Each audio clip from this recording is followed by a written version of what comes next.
दोस्तों, कहानियाँ हमें जीवन की सत्यता पर विचार करने के लिए प्रेरित करती है और हमें मानवीय भावनाओं के प्रति संवेदनशीलता विकसित करने का मार्ग दिखाती है।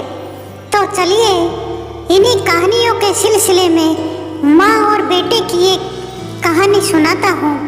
दोस्तों, फोन पर बेटा, हेलो माँ, मैं राजू बोल रहा हूँ।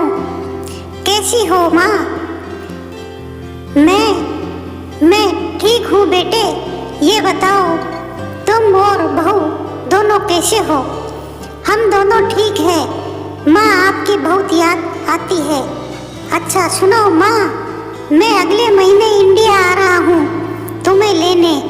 क्या? हाँ माँ, अब हम सब साथ ही रहेंगे।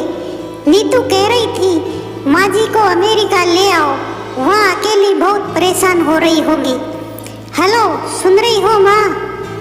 हाँ हाँ बेटे। बूढ़ी आंखों से खुशी की अश्रुधारा बह निकली। बेटे और बहू का प्यार नस नस में दौड़ने लगा। जीवन के 70 साल गुजारा चुकी सावित्री ने जल्दी से अपने पल्लू से आंसू पोंछे और बेटे से बात करने लगी। पूरे 2 साल बाद बेटा घर आ रहा था। बूढ़ी सावित्री ने मोहल्ले भर में दौड़ दौड़ कर ये खबर सबको सुना दी। सभी खुश थे कि चलो बुढ़ापा चैन से बेटे और बहू के साथ गुजर जाएगा। राजू अकेला आया था। उसने कहा कि माँ, हमें जल्दी ही वापस जाना है, इसलिए जो भी रुपया पैसा किसी से लेना है वो लेकर रख लो, और तब तक मैं किसी प्रॉपर्टी डीलर से मकान की बात करता हूँ। मकान? माँ ने पूछा। हाँ माँ, अब ये मकान बेचना पड़ेगा, वरना कौन इसकी देखभाल करेगा। हम सब तो अब अमेरिका में ही रहेंगे। बूढ़ी आंखों ने मकान के कोने कोने को ऐसे निहारा जैसे किसी अबोध बच्चे को सहला रही हो। आनन फानन और औने पौने दाम में राजू ने मकान बेच दिया। सावित्री देवी ने वो जरूरी सामान समेटा जिससे उनको बहुत ज़्यादा लगाव था। राजू टैक्सी मंगवा चुका था।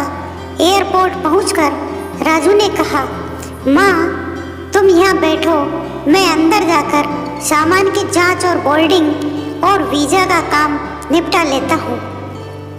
ठीक है बेटे। सावित्री देवी वहीं पास की बेंच पर बैठ गई। काफी समय बीत चुका था। बाहर बैठी सावित्री देवी बार बार उस दरवाजे की तरफ देख रही थी जिसमें राजू गया था, लेकिन अभी तक बाहर नहीं आया।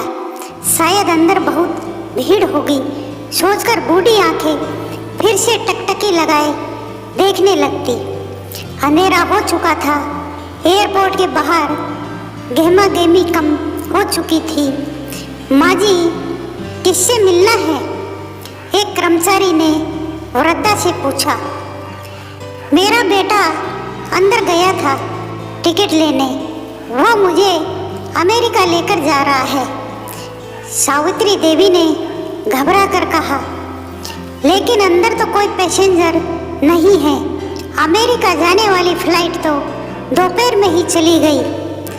क्या नाम था आपके बेटे का? कर्मचारी ने सवाल किया। राजू। सावित्री के चेहरे पे चिंता की लकीरें उभर आई। कर्मचारी अंदर गया और कुछ देर बाद बाहर आकर बोला, माँ जी, आपका बेटा राजू तो अमेरिका जाने वाली फ्लाइट से कब का जा चुका। क्या? वृद्धा की आंखों से आंसुओं की सैलाब फूट पड़ा। बूढ़ी माँ का रोम रोम कांप उठा। किसी तरह वापिस घर पहुंची जो अब बिक चुका था।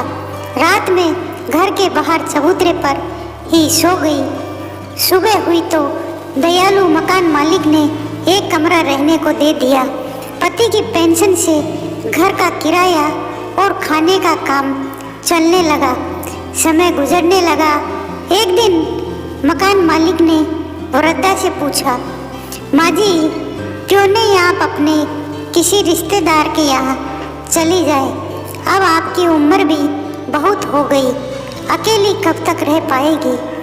हाँ चली तो जाऊं, लेकिन कल को मेरा बेटा आया तो यहाँ फिर कौन उसका ख्याल रखेगा।